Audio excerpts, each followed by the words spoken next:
Hey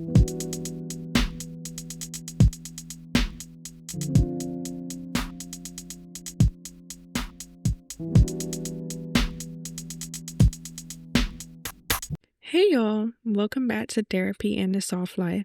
I'm your host Asia, and today we're talking about something that, if we're honest, most of us do way more than we like to admit, and that's overthinking, or as I like to call it, the overthinking Olympics. If overthinking were a sport, a lot of us would be gold medalists by now, because the way our minds can turn one text into a full investigation or replay a conversation from 2 days ago like we're editing a movie, that takes skill.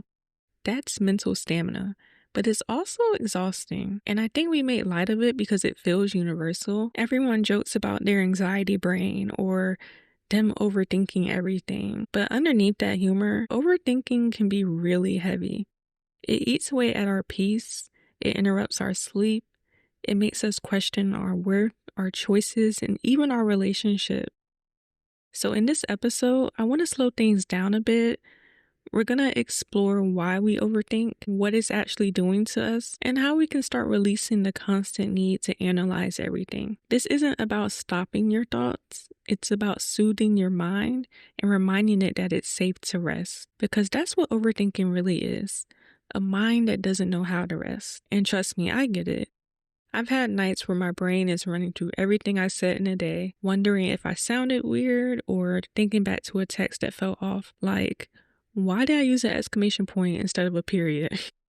It sounds funny out loud, but when you're in that loop, it feels so real. Your heart's racing, your chest is tight, and you can't shake the thought that something's wrong, even if it's not. So that's where we're going to start today. With honesty, self-awareness, and a little softness for the parts of ourselves that just want to feel safe. So with that being said, grab your water, your tea, your blunt, whatever you use to help you feel safe and comfortable, and let's get into it. So let's talk about why we do this. At its core, overthinking usually comes from fear. Fear of uncertainty, fear of rejection, fear of loss, fear of being wrong, fear of being misunderstood, just fear. It's your brain trying to create a sense of control in situations where you don't actually have any. When you don't know what's going to happen, your brain fills in the blank so it feels less helpless. Overthinking says, if I can predict the outcome, I can protect myself from the pain. But what it really does is make you live through that pain in your imagination over and over and over again without any of the actual resolution. It's like your brain keeps hitting the replay button on things that haven't even happened yet. When I think about my own patterns, I can clearly see how my overthinking shows up when I feel unsafe or out of control. Even in relationships, I can look back at times when I would overanalyze every message, every pause, every shift in tone, trying to find meaning in silence or distance. I convinced myself something was wrong just because I didn't have an answer. And 9 times out of 10, I was wrong. The person wasn't mad. The tone didn't mean anything. The delay didn't mean they didn't care. It was just life. But because my mind didn't know how to sit in uncertainty, it made up stories to fill in the gaps. Overthinking is what happens when anxiety and imagination team up. And when they do, they create entire worlds that feel real, but they aren't. It's like the definition of delusion. If you really slow down and look at it, most of our overthinking happens when we care about the outcome. We don't overthink things that don't matter to us. So the question becomes, what are we trying so hard to protect? Sometimes it's our heart. Sometimes it's our self-image. Sometimes it's the need to feel in control because unpredictability used to feel dangerous. But regardless of where it comes from, the pattern always looks the same. Your brain confuses thinking with solving. It believes if you think long enough, you'll figure it out. But most of the time, overthinking doesn't bring clarity. It just brings exhaustion. The truth is, your brain isn't trying to torture you. It's trying to protect you. It's just using the wrong strategy. It's solving for safety in a world where safety comes from self-trust, not certainty. But here's where things get sneaky. Overthinking feels productive. It feels like you're being responsible, like you're working on it.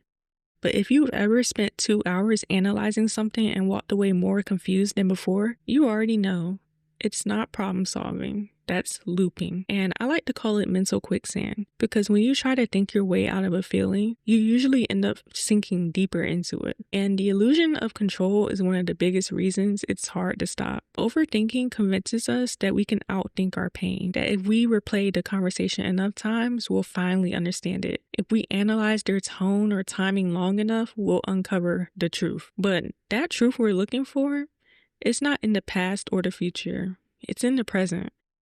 It's in the pause between those thoughts where peace actually lives. I used to spend so much energy trying to read between the lines. Like if someone's energy felt off, I'd spiral and go crazy. Like in my mind, I would be like, are they mad? Did I say something? Should I try to check in or give them space? I'd draft and delete messages a dozen of times, trying to sound thoughtful but not needy, or clear but not cold. Just going through like a whole limbo and back and forth. And then finally, even after sending my message, my mind wouldn't rest because then I'd start thinking about their response next. How would they respond? Did they see my message? Are they ignoring me? All of these different thoughts that aren't productive. And that's the trap. It just never ends. And what I realized is that overthinking doesn't just drain you, it also starts to disconnect you from yourself.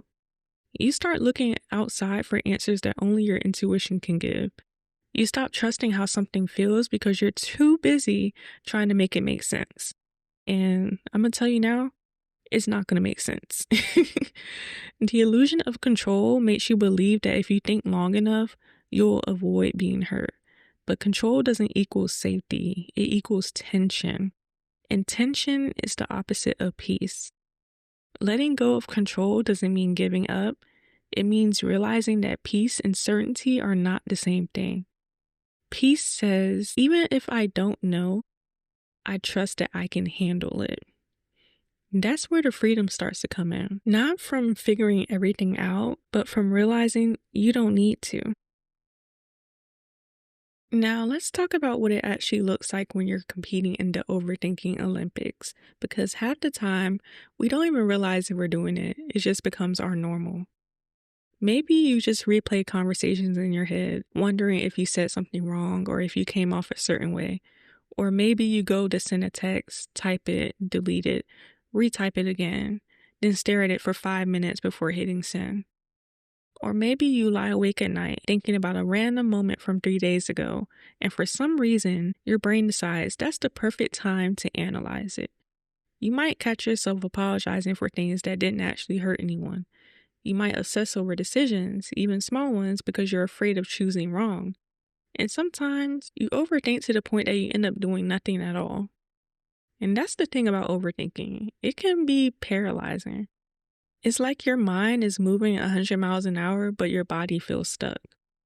I've had those moments where I'm sitting in silence, but my brain is loud. Like I can't relax because I'm thinking through every possible scenario for something that hasn't even happened yet.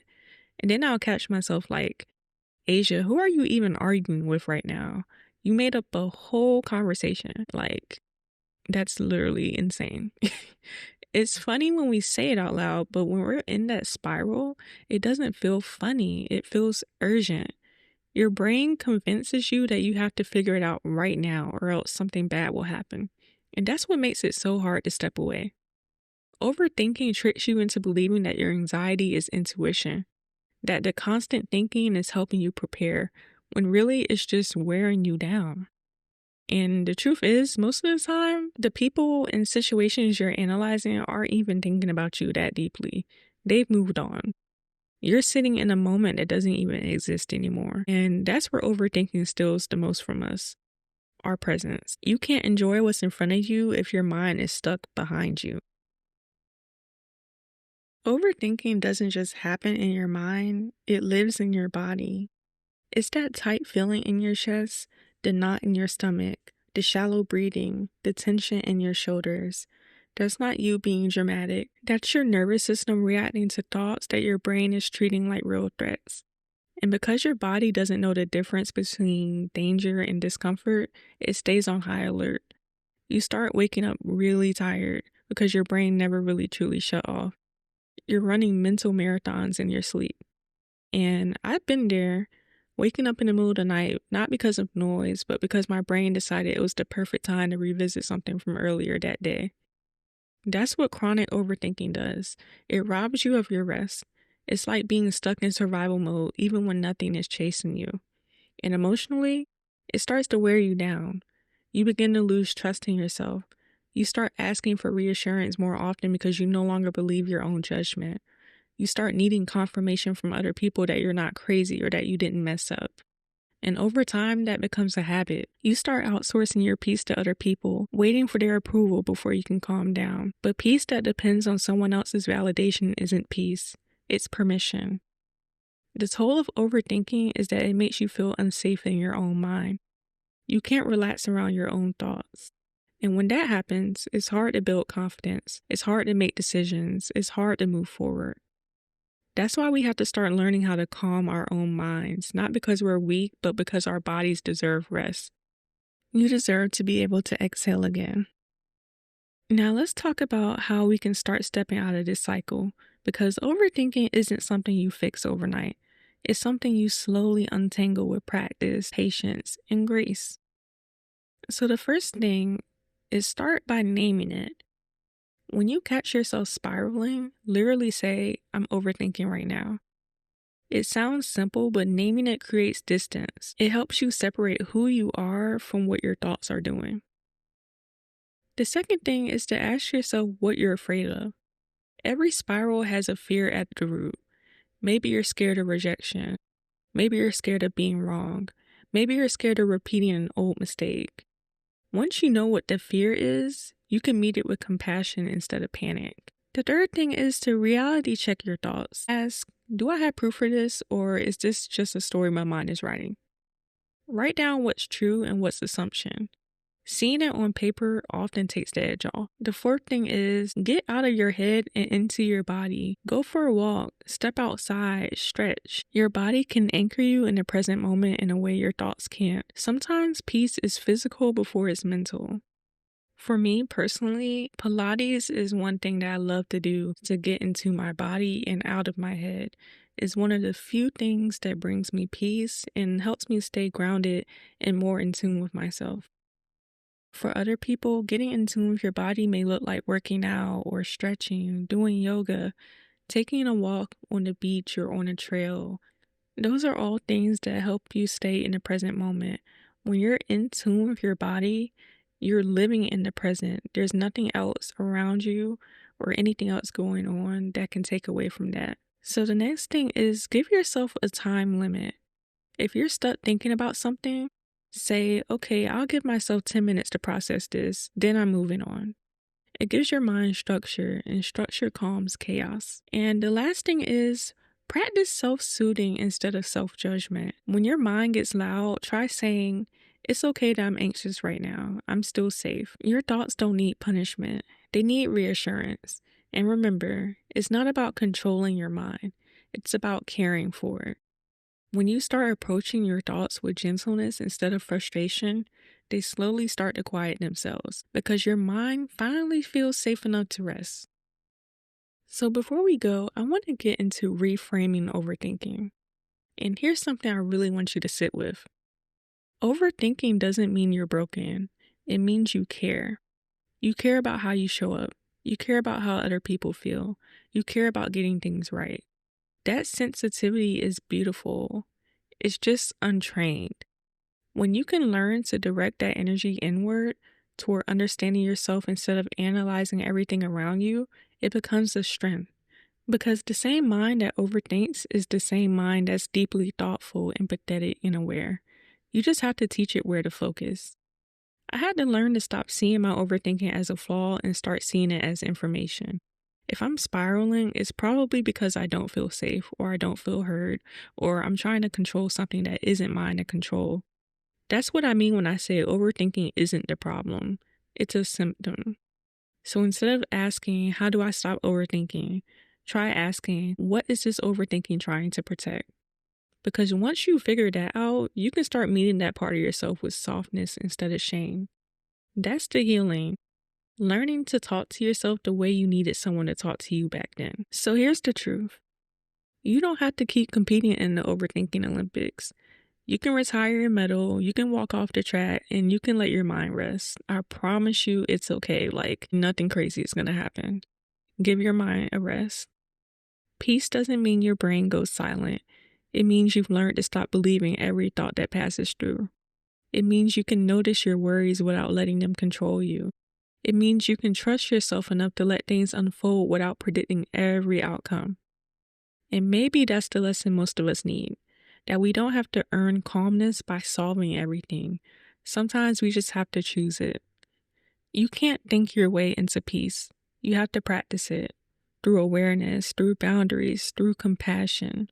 And the more you practice, the easier it becomes to catch yourself mid-spiral and say, wait, I'm okay. I don't have to do this right now.